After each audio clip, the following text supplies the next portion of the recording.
Audio Jungle. Audio Jungle. కొరింథీయులకు రాసిన మొదటి పత్రిక 10వ అధ్యాయము మొదటి వచనం నుండి, సహోదరులారా, ఈ సంగతి మీకు తెలియకుండుట నాకిష్టం లేదు. అదేదనగా మన పితరులందరూ మేఘము క్రింద నుండిరి, వారందరూ సముద్రములో నడిచిపోయిరి. అందరూ మోషేను బట్టి మేఘములోను సముద్రంలోను బాప్తిస్మము పొందిరి. అందరూ ఆత్మ సంబంధమైన ఒకే ఆహారమును భుజించిరి. అందరూ ఆత్మ సంబంధమైన ఒకే పానీయమును పానము చేసిరి. ఏలయనగా తమను వెంబడించిన ఆత్మ సంబంధమైన బండలోనిది త్రాగిరి. ఆ బండ క్రీస్తే. అయితే వారిలో ఎక్కువ మంది దేవునికిష్టలుగా ఉండకపోయిరి కనుక అరణ్యంలో సంహరింపబడిరి. వారు ఆశించిన ప్రకారము మనము చెడ్డవాటిని ఆశించకుండానట్లు ఈ సంగతులు మనకు దృష్టాంతములుగా ఉన్నవి. జనులు తినుటకును త్రాగుటకును కూర్చుండి ఆడుటకు లేచిరి అని వ్రాయబడినట్లు వారిలో కొందరి వలె మీరు విగ్రహారాధికులై ఉండకుడి. మరియు వారి వల్లే మనము వ్యభిచరింపకయుందము. వారిలో కొందరు వ్యభిచరించినందున ఒక్క దినముననే 23,000 మంది కూలిరి. మనము ప్రభువును శోధింపకయుందము. వారిలో కొందరు శోధించి సర్పముల వలన నశించిరి. మీరు సణగకుడి. వారిలో కొందరు సణిగి సంహారకుని చేత నశించిరి. ఈ సంగతులు దృష్టాంతములుగా వారికి సంభవించి యుగాంతమందున్న మనకు బుద్ధి కలుగుటకై వ్రాయపడెను. తాను నిలుచుచున్నానని తలంచుకున్నవాడు పడకుండునట్లు జాగ్రత్తగా చూచుకొనవలెను. సాధారణముగా మనుషులకు కలుగు శోధన తప్ప మరి ఏదియో మీకు సంభవింపలేదు. దేవుడు నమ్మదగినవాడు. మీరు సహింపగలిగినంత కంటే ఎక్కువగా ఆయన మిమ్మల్ని శోధింపబడనీయడు. అంతేకాదు, సహింపగలుగుటకు ఆయన శోధనతో కూడా తప్పించుకొను మార్గమును కలుగచేయును. కాబట్టి నా ప్రియులారా, విగ్రహారాధనకు దూరముగా పారిపోండి. బుద్ధిమంతులతో మాట్లాడినట్లు మీతో మాట్లాడుచున్నాను. నేను చెప్పు సంగతిని మీరే ఆలోచించుడి. మనము దీవించు ఆశీర్వచన పాత్రలోనిది త్రాగుట క్రీస్తు రక్తములో పాలు పుచ్చుకొనుటయే కదా. మనము విరుచు రొట్టె తినుట క్రీస్తు శరీరంలో పాలు పుచ్చుకొనుటయే కదా. మనమందరము ఆ ఒకటే రొట్టెలో పాలుపుచ్చుకొనుచున్నాము. రొట్టె ఒకటే కనుక అనేకులమైన మనము ఒక్క శరీరమై ఉన్నాము. శరీర ప్రకారమైన ఇజ్రాయేలును చూడుడి. బలి అర్పించిన వాటిని తినువారు బలిపీఠముతో పాలివారు కారా? ఇక నేను చెప్పునదేమి? విగ్రహార్పితములో ఏమైనా ఉన్నదనైనను, విగ్రహములలో ఏమైనా ఉన్నదని అయినను చెప్పెదనా? లేదు. కాని అన్యజనులు అర్పించు బలులు దేవునికి కాదు, దయ్యములకే అర్పించుచున్నారని చెప్పుచున్నాను. మీరు దయ్యములతో పాలివారొకట నాకిష్టం లేదు. మీరు ప్రభువు పాత్రలోనిది దయ్యముల పాత్రలోనిది కూడా త్రాగనేరరు. ప్రభువు బల్ల మీద ఉన్న దానిలోను దయ్యముల బల్ల మీద ఉన్న దానిలోను కూడా పాలు పొందనేరరు. ప్రభువునకు రోషము పుట్టించెదమా? ఆయన కంటే మనము బలవంతులమా? అన్ని విషయముల యందు నాకు స్వాతంత్రము కలదు కాని అన్నియూ చేయదగినవి కావు. అన్నిటి యందు నాకు స్వాతంత్రము కలదు కాని అన్నియూ క్షేమాభివృద్ధి కలుగు చేయవు. ఎవడునూ తన కొరకే కాదు, ఎదుటివాని కొరకు మేలు చేయ చూచుకొనవలెను. మనస్సాక్షి నిమిత్తము ఏ విచారణయూ చేయక కటికవాని అంగడిలో అమ్మునదేదో దానిని తినవచ్చును. భూమియు దాని పరిపూర్ణతయు ప్రభువునాయి ఉన్నవి. అవిశ్వాసులలో ఒకడు మిమ్మును విందునకు పిలిచినప్పుడు వెళ్ళుటకు మీకు మనసుండిన ఎడల మీకు వడ్డించినది ఏదో దానిని గూర్చి మనస్సాక్షి నిమిత్తము ఏ విచారణయూ చేయక తినుడి. అయితే ఎవడైనను మీతో ఇది బలి అర్పింపబడినదని చెప్పిన ఎడల అట్లు తెలిపిన వాని నిమిత్తమును మనస్సాక్షి నిమిత్తమును తినకుడి.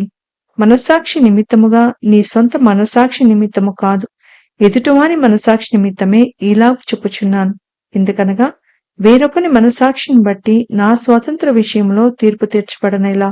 నేను కృతజ్ఞతో పుచ్చుకొనిన ఎడల నేను దేవుని నిమిత్తము కృతజ్ఞతాస్తుతులు చెల్లించుచున్నానో దాని నిమిత్తము నేను దూషింపబడనేలా.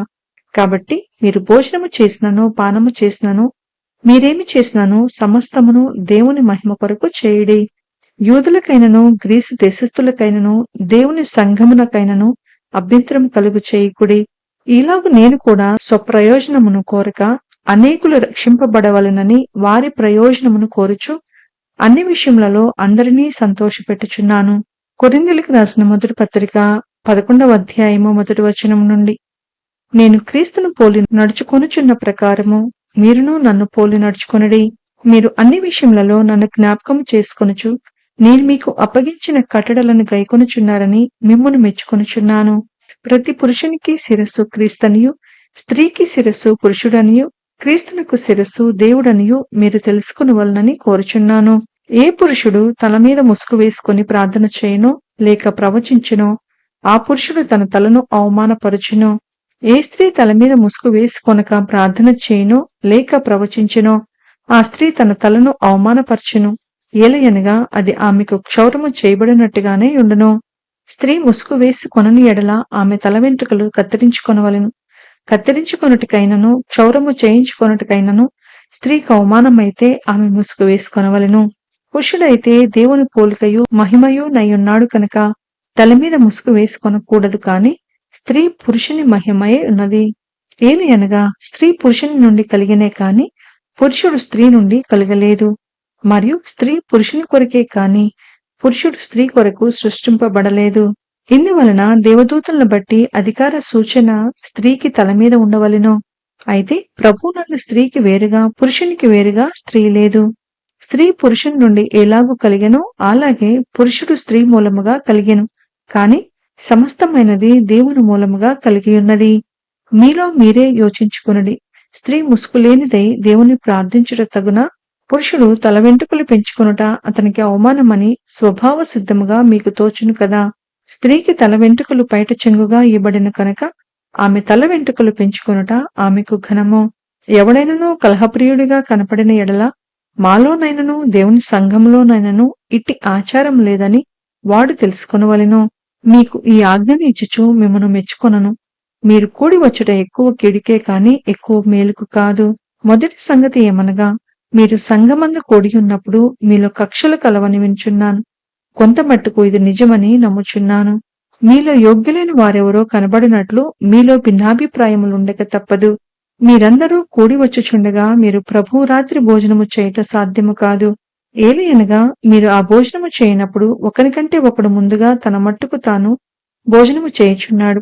ఇందువల్ల ఒకడు ఆకలిగొనును మరి ఒకడు మత్తుడవును. ఇదేమి అన్నపానములు పుచ్చుకొనుటకు మీకు ఇండ్లు లేవా? దేవుని సంఘమును తిరస్కరించి పేదలను సిగ్గుపరచుదురా? మీతో ఏమి చెప్పుదును? దీన్ని గూర్చి మిమ్మను మెచ్చుదునా? మెచ్చను. నేను మీకు అప్పగించిన దానిని ప్రభువు వలన పొందితిని. ప్రభు అయిన యేసు తాను అప్పగింపబడిన రాత్రి ఒక రొట్టెను ఎత్తుకొని కృతజ్ఞతాస్తుతులు చెల్లించి దానిని విరిచి, ఇది మీ కొరకైన నా శరీరము, నన్ను జ్ఞాపకము చేసుకొనుటకై దీనిని చేయుడని చెప్పెను. ఆ ప్రకారమే భోజనమైన పిమ్మట ఆయన పాత్రను ఎత్తుకొని, ఈ పాత్ర నా రక్తము వలనైన కృత నిబంధన. మీరు దీనిలోనిది త్రాగునప్పుడెల్లా నన్ను జ్ఞాపకము చేసుకొనుటకై దీనిని చేయుడని చెప్పెను. మీరు ఈ రొట్టెను తిని ఈ పాత్రలోనిది త్రాగునప్పుడెల్లా ప్రభువు వచ్చే వరకు ఆయన మరణమును ప్రచురించెదరు. కాబట్టి ఎవడు అయోగ్యముగా ప్రభు యొక్క రొట్టెను తినునో లేక ఆయన పాత్రలోనిది త్రాగునో వాడు ప్రభు యొక్క శరీరమును గూర్చియు రక్తమును గూర్చియు అపరాధియగును. కాబట్టి ప్రతి మనుషుడు తన్ను తాను పరీక్షించుకొనవలెను. అలాగు చేసి ఆ రొట్టెను తిని ఆ పాత్రలోనిది త్రాగవలెను. ప్రభు శరీరమని వివేచింపక తిని త్రాగువాడు తనకు శిక్షావిధి కలుగుటకే తిని త్రాగుచున్నాడు. ఇందువల్లనే మీలో అనేకులు బలహీనులను రోగులనై ఉన్నారు. చాలా మంది నిద్రించుచున్నారు. అయితే మనలను మనమే విమర్శించుకొని ఎడల తీర్పు పొందకపోదుము. మనము తీర్పు పొందిన ఎడల లోకంతో పాటు మనకు శిక్షావిధి కలుగకుండునట్లు ప్రభువు చేత శిక్షింపబడుచున్నాము. కాబట్టి నా సహోదరులారా, భోజనము చేయుటకు మీరు కూడి వచ్చినప్పుడు ఒకని కొరకు ఒకడు కనిపెట్టుకుని యుండుడి. మీరు కూడి వచ్చుట శిక్షావిధికి కారణము కాకుండానట్లు ఎవడైనను ఆకలిగొనిన ఎడల తన ఇంటనే భోజనము చేయవలెను. నేను వచ్చినప్పుడు మిగిలిన సంగతులను క్రమపరుతును. కొరింథీయులకు రాసిన మొదటి పత్రిక 12వ అధ్యాయము 1వ వచనం నుండి. మరియు సహోదరులారా, ఆత్మ సంబంధమైన వరములను గూర్చి మీకు తెలియకుండుట నాకిష్టం లేదు. మీరు అన్ని జనులై ఉన్నప్పుడు మూగ విగ్రహములను ఆరాధించుటకు ఎటుపడిన అటు నడిపింపబడితరని మీకు తెలియను. ఇందుచేత దేవుని ఆత్మ వలన మాటలాడువాడెవడను యేసు శాపగ్రస్తుడని చెప్పడనియు, పరిశుద్ధాత్మ వలన తప్ప ఎవడనూ యేసు ప్రభు అని చెప్పలేడనియు నేను మీకు తెలియజేయుచున్నాను. కృపావరములు నానా విధములుగా ఉన్నవి కాని ఆత్మ ఒక్కడే, మరియు పరిచర్యలు నానా విధములుగా ఉన్నవి కాని ప్రభు ఒక్కడే. నానా విధములైన కార్యములు కలవు కాని అందరిలోనూ అన్నిటినీ జరిగించు దేవుడు ఒక్కడే. అయినను అందరి ప్రయోజనముల కొరకు ప్రతివానికి ఆత్మ ప్రత్యక్షత అనుగ్రహింపబడుచున్నది. ఎలాగనగా ఒకనికి ఆత్మ మూలముగా బుద్ధివాక్యమును, మరియొకనికి ఆ ఆత్మను అనుసరించిన జ్ఞానవాక్యమును, మరియొకనికి ఆ ఆత్మ వల్లనే విశ్వాసమును, మరియొకనికి ఆ ఒక్క ఆత్మ వల్లనే స్వస్థపరచు వరములను, మరియొకనికి అద్భుత కార్యములను చేయు శక్తియు, మరియొకనికి ప్రవచన వరమును, మరియొకనికి ఆత్మల వివేచనయు, మరియొకనికి నానావిధ భాషలను, మరియొకనికి భాషల అర్థము చెప్పు శక్తియు అనుగ్రహింపబడి ఉన్నవి. అయినను వీటన్నిటినీ ఆ ఆత్మ యొక్కడే తన చిత్తము చొప్పున ప్రతివానికి ప్రత్యేకముగా పంచి ఇచ్చుచు కార్యసిద్ధి కలిగ చేయుచున్నాడు. ఎలాగూ శరీరము ఏకమై ఉన్నను అనేకమైన అవయములు కలిగి ఉన్నదో, ఎలాగూ శరీరము యొక్క అవయములన్నయూ అనేకములై ఉన్నను ఒక్క శరీరమై ఉన్నవో, అలాగే క్రీస్తు ఉన్నాడు.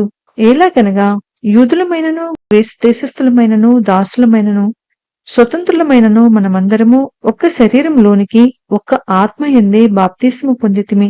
మనమందరము ఒక్క ఆత్మను పానము చేసిన వారమైతిమి. శరీరం ఒక్కటే అవయముగా ఉండక అనేకమైన అవయములుగా ఉన్నది. నేను చెయ్యి కాను కనుక శరీరంలోని దానను కానని పాదము చెప్పినంత మాత్రంన శరీరంలోనిది కాకపోలేదు. మరియు నేను కన్ను కాను గనుక శరీరంలోని దానను కానని చెవి చెప్పినంత మాత్రమున శరీరంలోనిది కాకపోలేదు. శరీరమంతయు కన్నైతే వినుట ఎక్కడ? అంతయు వినుట అయితే వాసన చూచుట ఎక్కడ? అయితే దేవుడు అవయములలో ప్రతి దానిని తన చిత్త ప్రకారము శరీరంలో నుంచెను. అవన్నీ ఒక్క అవయవమైతే శరీరం ఎక్కడ? అవయములు అనేకములైనను శరీరం ఒక్కటే. కనుక కన్ను చేతితో నీవు నాకక్కర్లేదని చెప్పజాలదు, తల పాదములతో మీరు నాకక్కర్లేదని చెప్పజాలదు. అంతేకాదు శరీరము యొక్క అవయములలో ఏవి మరి బలహీనముగా కనపడినో అవి మరి అవశ్యములే. శరీరములో ఏ అవయములు ఘనత లేనివని తలంతుమో ఆ అవయములను మరి ఎక్కువగా ఘనపరచుచున్నాము. సుందరములు కాని మన అవయములకు ఎక్కువైన సౌందర్యము కలుగును, సుందరములైన మన అవయములకు ఎక్కువ సౌందర్యం అక్కరలేదు. అయితే శరీరంలో వివాదం లేక అవయములు ఒకదానినొకటి ఏకముగా పరామర్శించులాగున దేవుడు తక్కువ దానికే ఎక్కువ ఘనత కలుగు చేసి శరీరమును అమర్చియున్నాడు. కాగా ఒక అవయము శ్రమపడినప్పుడు అవయములన్నీ దానితో కూడా శ్రమపడును. ఒక అవయము ఘనత పొందినప్పుడు అవయములన్నీ దానితో కూడా సంతోషించును. అటువలే మీరు క్రీస్తు యొక్క శరీరమై ఉండి వేరువేరుగా అవయములై ఉన్నారు. మరియు దేవుడు సంఘంలో మొదట కొందరిని అపోస్తులుగాను, పిమ్మట కొందరిని ప్రవక్తులుగాను, పిమ్మట కొందరిని బోధకులుగాను, అటు పిమ్మట కొందరిని అద్భుతములు చేయువారిని గాను, తరువాత కొందరిని స్వస్థపరచు కృపావరములు గలవారిగాను, కొందరిని ఉపకారములు చేయవారిగాను, కొందరిని ప్రభుత్వములు చేయవారిని గాను, కొందరిని నానా భాషలు మాట్లాడువారిగాను నియమించెను. అందరూ అపోస్తుల్లా? అందరూ ప్రవక్తలా? అందరూ బోధకులా? అందరూ అద్భుతములు చేయవారా? అందరూ స్వస్థపరచు కృపావరములు గలవారా? అందరూ భాషలతో మాట్లాడుచున్నారా? అందరూ ఆ భాషల అర్థము చెప్పుచున్నారా? కృపావరములలో శ్రేష్టమైన వాటిని ఆసక్తితో ఆపేక్షించుడి. ఇదియూ కాక సర్వోత్తమైన మార్గమును మీకు చూపుచున్నాను.